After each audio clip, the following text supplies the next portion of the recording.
Although Nissan's mildly improved 2013 model year GT-R and Alpina's luxuriant B6 coupe might not seem the most obvious rivals to take for a blast around Brands Hatch, look at them more closely and they actually share quite a bit in common. Question is, which one's fastest round Brands Hatch? And which one is the more rewarding to drive when you push them right to the edge?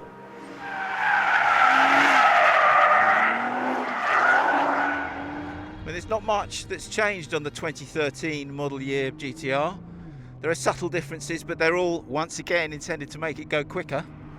They fiddled around with the turbos a little bit, they fiddled around with the injectors, and it's all designed to give you a little bit more response from the V6 twin turbo engine, and they've fiddled around with the dampers and the springs, I think just to make it a little bit more civilised actually. So whether they'll have any benefit for the car going around Brands Hatch, I don't know. The engine mods should, the chassis mods might. Blimey. The GT-R feels so rapid down that home straight. Oh man, it's so good, this car, considering how much it weighs. It weighs over 1,800 kilograms with me in it. That's what a Range Rover used to weigh not that long ago. And yet, I mean, you can feel the weight, but you can just feel all the systems doing everything they possibly can to manage it. It's quite incredible driving this car properly around a track like this. Well, I'm trying to drive it properly. Bit of understeer around clearways, and then a bit of oversteer just as I really get on the gas. And then poof, the bullet comes out of the gun again down the back straight. Sorry, down the pit straight. That'll do me.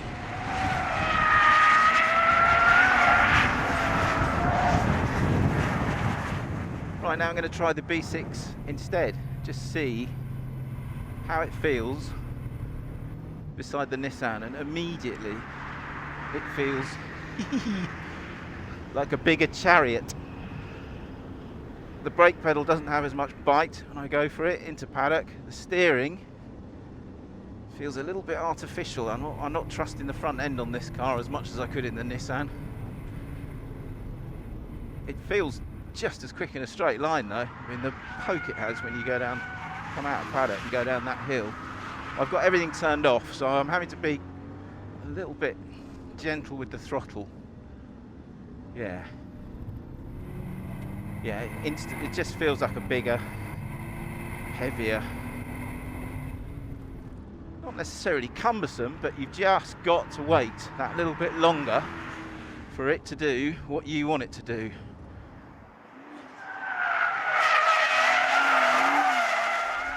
So to work out once and for all which really is quickest, I did a timed lap in both, and although I wasn't going absolutely flat out because there weren't any ambulances and there weren't very many marshals either, I was still trying quite hard in both.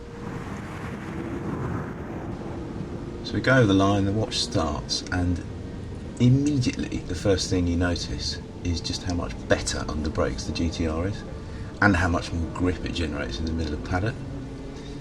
When you come up here underneath the bridge, and I don't know if you can see this little patch of dust, well that was put down there because a guy on a motorbike dropped some oil during a track day earlier on, and the B6 was sideways all over it, whereas the GT-R it completely ignored it. It didn't seem to make any difference to it whatsoever. So, okay, we've done just 30 seconds of the lap here, and look how much further around the lap the GT-R already is. And again here, under brakes, into clearways, it's mega, and then you can get on the power so much sooner in the Nissan. It's only when you get onto this straight that the B6 starts to come back, because that's when its torque counts. But I mean, look at this lap time difference. That's a huge gap around the circuit as short as the Brands Indy. Big difference. So that was what happened at Brands Hatch. The GT-R completely demolished the B6, although the B6 was good fun. So then we went out onto the road, and well, this is what happened then. Where the B6 comes right back at the GT-R is out here on the public road, because although it's still not as agile and dynamic feeling as the GT-R, there is no question that the B6 is the more refined road car, is the more, I think, pleasant road car to spend time in for most of the time. Its ride is so much more composed and more sophisticated than the GT-Rs. Its steering on the track isn't as crisp, but on the road you just get all these intrusions that come at you through the GT-R's helm. They're damped away beautifully in this car, and you can really feel the benefit of the B6's extra torque on the road. It is a weapon and a half on the public road, because you just flex the muscles in your right foot or in your right calf, and woof, the B6 just surges towards the horizon. It really is a lovely thing to drive on the road.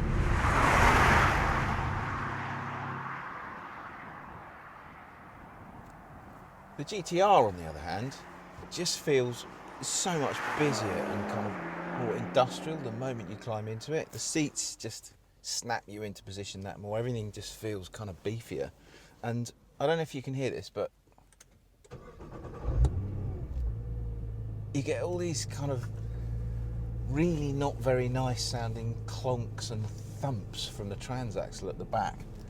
And you just think, how long is that going to last, really? What's that going to cost me in the long run? I mean, listen to this.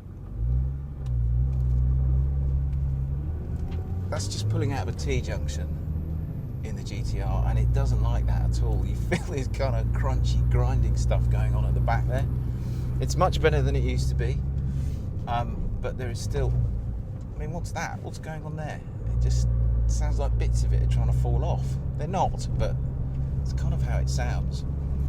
And the moment you start moving in the GT-R on the public road, particularly a little nadgy one like this, it feels huge apart from everything else. And the ride is, well, they reckon they've made it a bit better for the 2013 model year, but if they have, it's only by 0.1%. The ride is still rubbish, and it really comes under the spotlight when you compare it with the B6, which just creams along the road beautifully.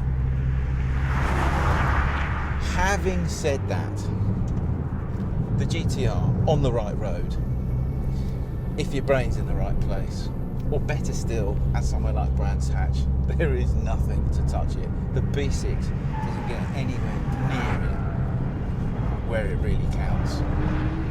And it's 16 or £1,000 cheaper. You cannot beat that as a combination. The GT-R is still king.